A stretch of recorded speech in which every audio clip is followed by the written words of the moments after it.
Alam nyo,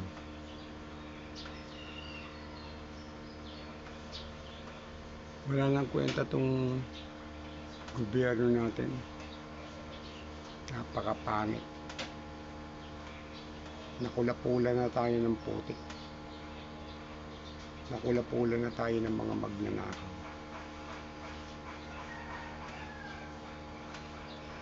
Bukas, magkakaalaman na. Hindi nyo na mapipigilan yan.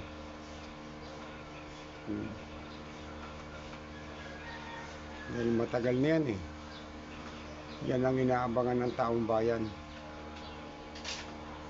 na mabulgar kung sino-sino talaga yung tunay na maletagang. Grabe kayo. Yung pera ng bayan ginawa niyong basura. Napaka walang kwenta.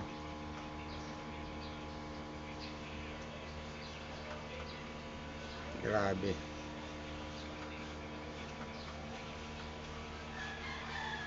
Ang dami nangangamatay sa flood control.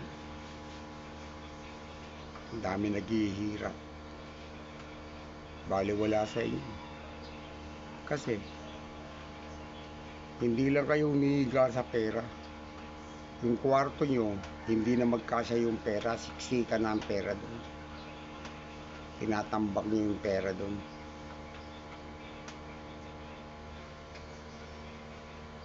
Hindi panghabang panahon yan. Hindi yan panghabang buhay. Maiksi lang ang panahon. Darating ang panahon na pagsisisihan nyo lahat yung ginawa nyo sa sambayan ng Pilipino. Para kayong hindi mga Pilipino. Mga tunay kayong buhaya.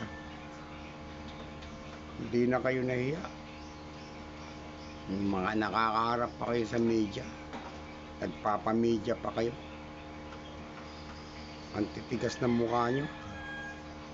Yung mahihirap nga, pag sinabihan ng mga magnanakaw sila, hindi makaharap sa tao, nahihiya.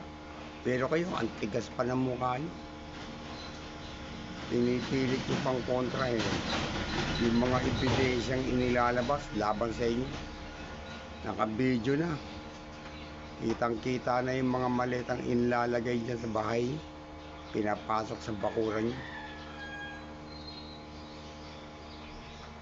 Wala pa rin.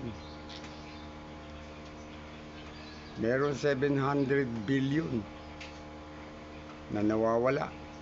Di malaman kung saan napunta. Yung sa PhilHealth, 90 billion. Hindi rin maipaliwanag. Sinabi na nga ng Supreme Court, isoli nyo na yung pera. Pinangalanan na sino ang dapat magsoli. Sinisiwalang bahala lang ninyo. Hindi panghabang buhay yan. Hindi panghabang buhay. Magkakaalaman na bukas. Magkakaalaman. Para malaman ang katotohanan kung sino yung tunay na maletagang. Sige.